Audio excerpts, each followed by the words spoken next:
Alright, magandang hapon po sa inyong lahat, Batang Maynila to. Eto na nga mga kababayan, no? Ito na yung yung inaasahan ko. Alam nyo kahapon, nung nabalitaan natin na merong nagmura. No, sabi nung iba wala daw pero meron eh. Kung napanood niyo yung video, may mga video kasi na naglabasan na kumbaga sinensor yung mura. Meron din namang mga video sa Facebook na talagang rinig na rinig yung mura. So, pinag-usapan, sino ba nagmura? Si Wally ba o hindi? So, sabi ng mga iba, hindi naman si Wally. At sabi ng iba, audience daw.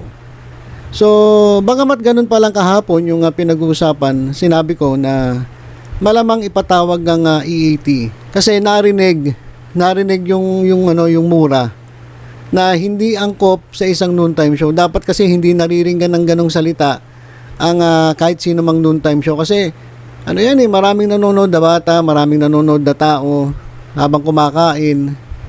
So, hindi magandang ehemplo na maringgan ang kahit anumang noontime show ng mura. So, kahit sino pa yung nagmura, ito ay responsibilidad ng pamunuan ng EAT. So, kahapon kasi, hindi pa tapos yung issue eh. Kasi yung iba, ayaw talaga maniwala na si Wally.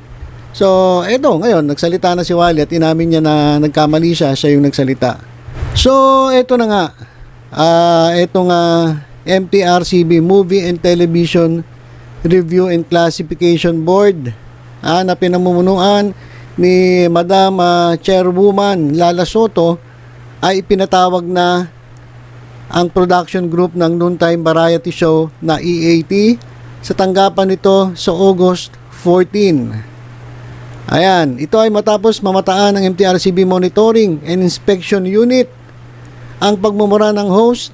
Nakahapon di pa alam pero ngayon ay ito, inamin na nga na si Wally Bayola sa August 10 episode ng programa. Kanina nagsorry si Bayola sa mga manonood ng programa dahil sa anyay nabitawang salita na hindi dapat sinasabi. At ayan, nandito po sa ating screen yung advertisement. Ito ay yung kasi kinakailangan kapag merong ginawang aksyon ng MTRCB, ang ginagawa nila, nilalathala nila ito. Para at least alam agad ng mga tao kasi maraming mga marites na magngangawa na naman katulad na ito ni Rendon Labrador. Si Rendon Labrador kahapon nagsasasalita na naman nananawagan na naman siya sa MTRCB. Ito yung sabi ni Rendon Labrador, daanan lang natin sandali. Sabi ni Rendon, yan sa kanyang post at siya ay feeling motivated. Sabi niya, patulog-tulog na naman ng MTRCB sa pansitan. Pasensya na sa buong ahensya ng MTRCB pero ang feedback ko sa inyo ay patanga-tanga kayong lahat.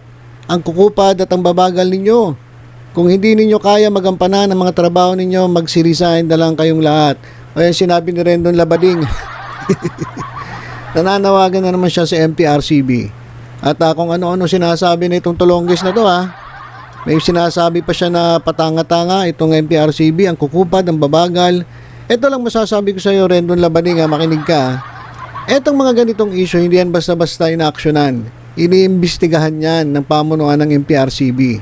Hindi katulad mo na may nakita kang issue, magngangak nga kaagad nang hindi mo man lang tinitingnan kung meron kang basihan sa pagdadada mo. Tinitingnan maigi yan ng MTRCB. At sa kanilang pag-iimbestiga, nakita ng monitoring team na talagang merong pagkakamali. Itong EAT nang maringgan sila ng hindi magandang salita sa kanilang programa. Kaya naman itong sinasabi ni Rendon Labading na gampanan ng trabaho, sa totoo lang mga kababayan, napakahirap po ng trabaho ng MTRCB. Hindi po yan basta-basta katulad lang ng Parents Teacher Association o PTA na kapag may nag-aaway na magnanay o mga estudyante, itong principal ay pupunta agad at talagang ayusin. Hindi ganun. Mga professional na tao ito at talagang mabusisi ang kanilang pag-iimbestiga para hindi sila magkamali at hindi sila makakitaan ng butas. At yung sinasabi ni Rendon na mag-resign na lang kayo, unang-una, ba't sila mag-resign? Sino ka ba? Hindi naman ikaw ang naglagay sa kanila dyan sa posisyon na yan. At saka, Huyo ba? Hindi ka nga kilala ni ni Chairwoman Lala Soto eh. Buti pa yung mga vloggers, na nagkaroon ng courtesy call dyan sa MTRCB kasi gustong ipakita ng MTRCB yung kanilang trabaho. Alam niyo, hindi basta-basta ang trabaho nila at napakahirap. Biruin ninyo ang daming programa sa television tapos panonoorin mo sabay-sabay para lang i-monitor kung may nagkamali ba o kinakailangan bang may isuspindihin, kinakailangan bang may imbestigahan, kinakailangan bang merong ipatawag. So ganun, Rendon. Ito pa kay Rendon ito Alam mo sa totoo lang, ang unahin mo, yung gampanan mo, yung trabaho mo. Meron akong narinig na balita na etong si Rendon Labading, nako, sinisingil na sa kanyang pagkakautang. Milyon-milyon ang utang ni Rendon Labading. Kaya kung ako sa'yo, imbis na makisawsaw ka sa mga usapin na hindi ka naman pinapansin, asikasuhin mo yung problema mo. Kasi kapag hindi ka nakabayad, ayon sa aking bubit, kapag hindi ka nakabayad, masasampahan ka ng reklamo. At baka maasuntuhan o mademanda diyan sa pagkakautang mo. Mas maganda huwag mo nang intindihin niya problema ng ibang tao kasi mas malaki ang problema mo. At delikado ka. Baka kapag nademanda ka na, bigla kang tumahimik sa social media. So yan mga kababayan, naipatawag na po etong EAT. Eto, babasahin ko lang meron pong letterhead, MTRCB, Movie and Television Review and Classification Board, para sa agarang paglalathala ngayong 11 ng Agosto 2023. EAT ipinatawag na ng MTRCB. Nag-issue ang Movie and Television Review and Classification Board, MTRCB, motu proprio ng notice to appear at testify sa production group ng noontime variety show EAT. Hingil sa pagbumura ng isa sa mga host ng programa na si Wally Bayola noong ika-10 ng Agosto 2023 na namataan ng MTRCB Monitoring and Inspection Unit. Nilabag ng naturang eksena ang Section 2, 2B Chapter 4 of the Implementing Rules and Regulations of Presidential Decree Number 1986 o PD 1986. Biruin nyo, ang dami na itong mga section. So talagang ang hirap trabaho ng MTRCB. Yung bawat galaw dapat alam mo kung saan mo itatapat sa ganito, sa mga section. So kala ni Rendon ganun lang trabaho na ito. Baka hindi nga kayanin ng utak mo kasi utak mo halos maliit na malaki nga katawan mo pero yung utak mo wala, ganire hindi wala rin. Itinakda ang pandinig sa ika-14 ng Agosto 2023 Lunes sa MTRCB offices sa Timog Avenue, Quezon City.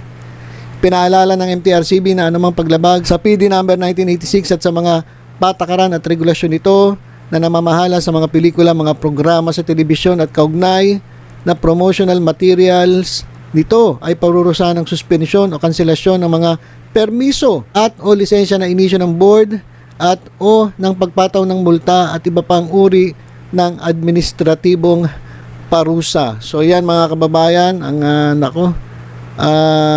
pagpapatawag ng MTRCB dito sa production group ng EAT. So yan mga kababayan, ito po ay lesson na dapat matutunan at hindi na dapat maulit. Kaya sigurado yung kabilang parte nako, gagawing issue to at yung isang ata nagpaparinig na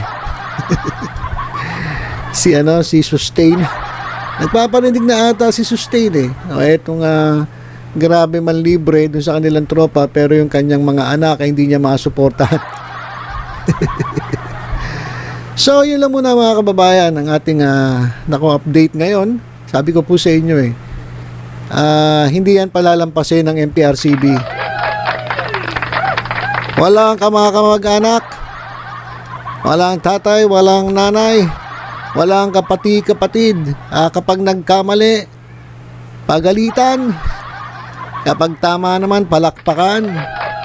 Para lang yan, Batang Maynila Toys YouTube channel lang yan Hindi tayo panatiko, di ba? So, ngayon sabihin ninyo, bias ang MPRCB. Sa mga nagsasabing bias, ano ngayon masasabi ninyo? Ha? Oh. Wala pinipili to, it's. Ha? Kaya naman kay MTRCB Chairwoman Lala Soto, ma'am, nakakabilib. Mas lalo nyo kami nga pinapahanga sa inyong pagpapatupad ng inyong trabaho dyan sa MPRCB. So, congratulations ha. Ingat po palagi kayo at yun lang mga kababayan, update natin. Ingat po tayong lahat. God bless.